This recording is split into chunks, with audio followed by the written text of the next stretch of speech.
Rarely do we see a player emerge out of left field. Now, obviously, in the case of Cam Thomas, the circumstances are different, as the Kyrie Irving to Dallas trade opened up an opportunity for Thomas to showcase his skills with far more minutes. But still, scoring over 40 points in 3 straight games as a 21-year-old in his second NBA season is quite an extraordinary accomplishment, and maybe this is just the start of something more significant. We must remember that Thomas coming into the league was known as a scoring assassin. Putting the ball in the basket is his greatest strength. So if a team he's playing on is asking him to create for himself, that's his ticket to having a successful career, because he's not known for his distributing, defending, or any of the intangibles. So to me, if you have Thomas on your team, you must let him cook and not ask him to be an ancillary piece when he's on the floor. Let's look at these last 3 performances. One of the things that I thought was really encouraging was that he had no problem initiating contact while in the act of shooting, and in several of those instances, he was still able to connect on the shot. 18 times he got fouled in the act of shooting in the 3 games combined, and in 7 of those instances, he made the shot.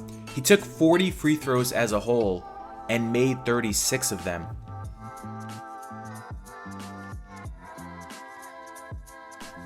I was also extremely impressed with his shot creation variety. Of his 75 shot attempts, 11 were step backs, making 5 of them.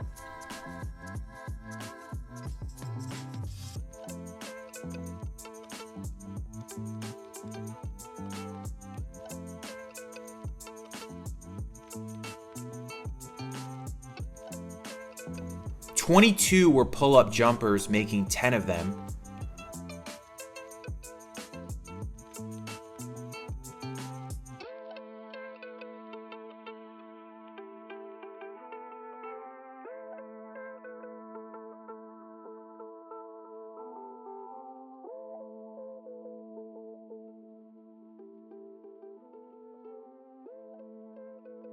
He took 11 driving floaters and 18 driving layups, and of those 29 shots, he made 17 of them.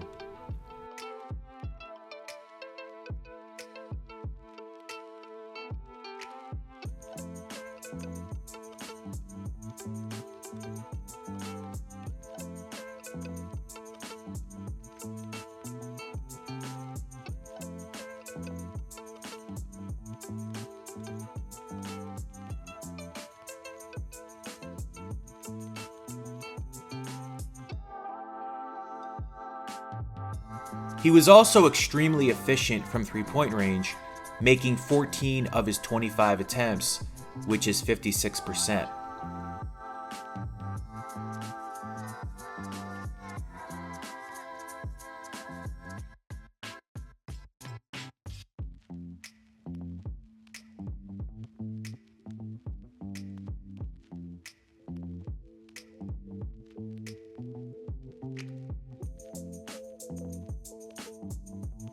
Another thing that really stood out to me was that he showed to be effective driving in either direction.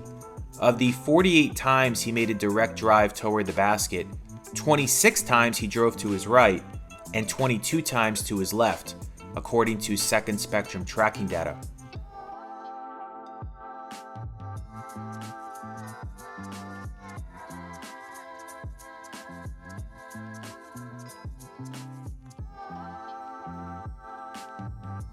From all ranges, he was pretty efficient.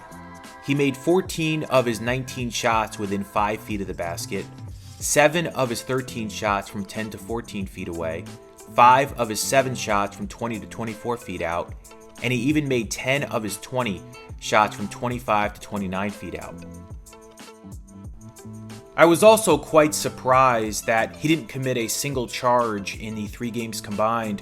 Considering how aggressive he was looking to score, he actually hasn't committed a single charge all season.